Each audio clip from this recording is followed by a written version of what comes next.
Hi అండి. ఎలా ఉన్నారు? 2026 గాను హెచ్-1బీ ప్రాసెస్ ఎలా ఉండబోతుందనేది ఈ వీడియోలో చెప్దాం అనుకుంటున్నాను. పాయింట్‌కెళ్ళిపోదాం. 2027 ఫిజికల్ ఇయర్‌కి 2026లో హెచ్-1బీ ప్రాసెస్ అయితే స్టార్ట్ అవుతుంది గదా! డేట్స్ అయితే అనౌన్స్ చేశారు.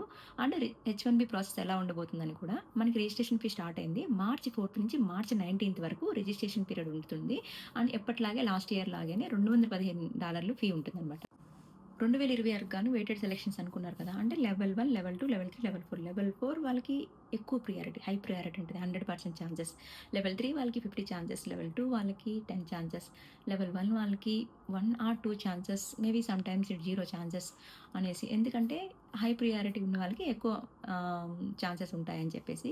అండ్ ఇంకొకటేంటంటే ఎంప్లాయర్ కంపల్సరీ ఆన్‌లైన్‌లో అకౌంట్ క్రియేట్ చేయాలి. అది కూడా యూఎస్ఎస్ పోర్టల్ ద్వారా చేసి దాని ద్వారా అప్లికేషను చేయాల్సి ఉంటుంది. ఇది ప్రాసెస్. మీకింక తెలిసిందే చాలా మందికి డౌట్స్ ఉంటది. ఒక్కొక్క లొకేషన్‌కి ఒక సాలరీ ఉంది కదా! సో, ఎగ్జాంపుల్‌కి టెక్సాస్‌లో ఒక సాలరీ ఉంది. అది లెవెల్ 2కొస్తది. అదే వచ్చేసి కాలిఫోర్నియాలో ఒక సాలరీ ఉంది. ఇక్కడ సాలరీతో పాటు మన రోలు, మన డెజిగ్నేషన్ అన్నీ మ్యాచ్ అయితేనే ప్రాపర్‌గా ఆ వెయిటెడ్ సెలక్షన్స్‌కనేది సూట్ అవుతుందనమాట. అంతేగాని మనం హై ప్రొఫెషన్‌లో ఉండి సాలరీ లో ఉన్నది అనుకోని, ఒకవేళ మనం లో ప్రొఫెషన్‌లో ఉండి సాలరీ ఎక్కువైనా కూడా అది మిస్ మ్యాచ్ అవుతుందంట. కంపల్సరీ ఆల్ కేటగరీస్ మ్యాచ్ అయి ఉండాలి. చాలామంది ఏమనుకుంటారంటే మనకిప్పుడు $1,00,000 సాలరీ ఉంది గదా! ఇంకో 10,000 సాలరీ పెంచేసేస్తే $10,000 సాలరీ పెంచేస్తే లెవెల్ 3కెళ్ళిపోతాం గదా! మనం చెప్పుకున్నాం గదా! లెవెల్ 3కి ఎక్కువ ఛాన్సెస్ ఉన్నాయి. లెవెల్ 4కయితే 100% ఛాన్సెస్ ఉంటాయని జెప్పేసి. లెవెల్ 3కెళ్ళి లెవెల్ 4కెళ్తే వెయిటేజ్‌లో మనకి ఎక్కువ ఆప్షన్స్ ఉంటాయని అనుకోవద్దు. ఎందుకంటే మనకి కంపల్సరీ ఇక్కడ లొకేషన్, సాలరీ, రోల్స్, రెస్పాన్సిబిలిటీ అన్నీ మ్యాచ్ అవ్వాలనమాట. అంతేగాని మీరు ఒకవేళ రోల్ తక్కువలో ఉండి సాలరీ ఎక్కువొచ్చినా కూడా అది ఓకే కాదు. మీరు ఆల్రెడీ రోల్ పెద్దగా ఉండి సాలరీ తక్కువొచ్చినా ప్రాబ్లమ్ అవుతుందనమాట. ఎందుకంటే అన్నీ కరెక్ట్‌గా మ్యాచ్ అవ్వాలనమాట. మోరేంటంటే హెచ్-1బీ పిక్ అవ్వగానే అయిపోదండి. దాని తర్వాత చాలా పరిణామాలుంటాయి. ఎందుకంటే ఫస్ట్ ఎవ్వరికైతే జాబ్ ఉందో వాళ్ళు మాత్రమే హెచ్-1బీ ఫైల్ చేసుకోవడానికి చూడండి. అండ్ స్టూడెంట్స్ అందరూ కూడా ఆలోచించుకోండి. మీకేదైనా మంచి జాబ్ వస్తేనే హెచ్-1బీకి స్టేటస్ మార్చుకోండి. ఎందుకంటే టాక్సెస్, అదర్ ఎక్స్‌పెన్సెస్ చాలా ఉంటాయన్నమాట. అండ్ బయట నుంచి వచ్చేవాళ్ళు చూడండి యూఎస్ఏకి ఈ ఇయర్ కంపల్సరీ $1,00,000 పే చేయాల్సొస్తది. వాళ్ళకైతే అది దాంట్లో అయితే ఏం చేంజ్ లేదనమాట. అందుకే ఈ ఇయర్ ఇన్‌సైడ్ ద యూఎస్ఏ వాళ్ళకంటే ఎల్2 నుంచి హెచ్-1కి కానీ, ఎల్1 నుంచి హెచ్-1కి కానీ, హెచ్-4 ఎవరైతే ఆల్రెడీ చదువుకొని జాబ్ చేసి యూఎస్ఏకి వచ్చుంటారు కదా! వాళ్ళకి మంచి ఆప్షన్ అనమాట ఇది. ఇప్పుడు ఈ టైంలో హెచ్-1కి మూవ్ అవ్వడానికి. సో, బెస్ట్ ప్రియారిటీస్ ఉన్నాయన్నమాట. ఇప్పుడు యూఎస్ఏలో ఉండే వాళ్ళకి హై ప్రియారిటీస్ అనమాట. స్పెషల్లీ ఈ స్టేటస్‌లు చేంజ్ చేసుకుంటారు కదా! వాళ్ళు అంటే ఎల్1లో మంచి పొజిషన్‌లో ఉండి ఎప్పటినుంచో మంచి సాలరీతో ఉంటారు కదా! వాళ్ళకి ఇది బెస్ట్ టైమ్ అనమాట. హెచ్-1కి మూవ్ అవ్వడానికి అనమాట. అలాంటి వాళ్ళకైతే హై ప్రియారిటీస్ ఉన్నాయన్నమాట. కొన్ని కంపెనీస్ కానీ, కన్సల్టెన్సీస్ కానీ చూడండి. ఫర్ ఎగ్జాంపుల్‌కి కాలిఫోర్నియాలో లెవెల్ 1కి $1,20,000 సాలరీ. అదే $1,20,000 కొన్ని స్టేట్స్‌లో అంటే లైక్ టెక్సాస్ కానీ కొన్ని రూరల్ ఏరియాస్‌లో చూడండి. లెవెల్ 3కి, లెవెల్ 4 కిందకొస్తదనమాట.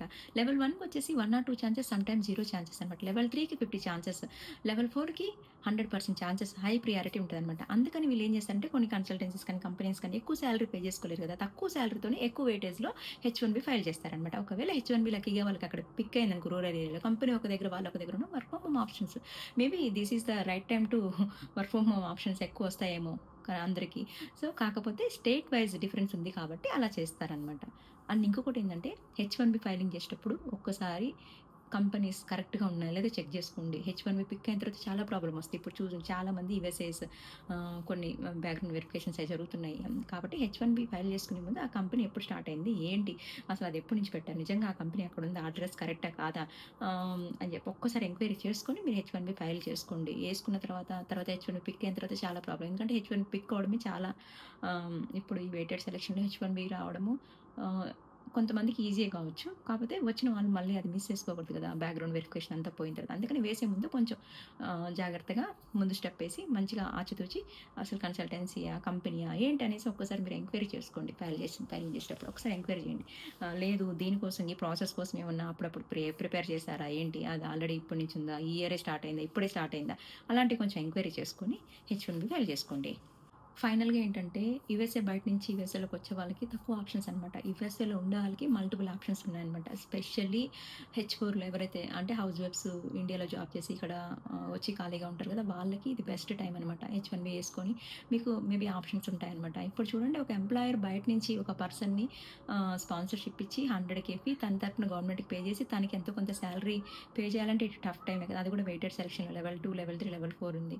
అలా కాకుండా లోకల్ వాళ్ళకి ఇది బెస్ట్ టైమ్ అనమాట. L1 నుంచి H1కి, L2 నుంచి H1కి, H4 నుంచి H1కి అండ్ స్టూడెంట్స్ నుంచి H1కి చాలా సినారియోస్ ఉన్నాయి కాబట్టి మీకు ఎక్కువ లోకల్‌లో ఉండే వాళ్ళకి ఎక్కువ మల్టిపుల్ ఛాన్సెస్ ఉంటాయన్నమాట.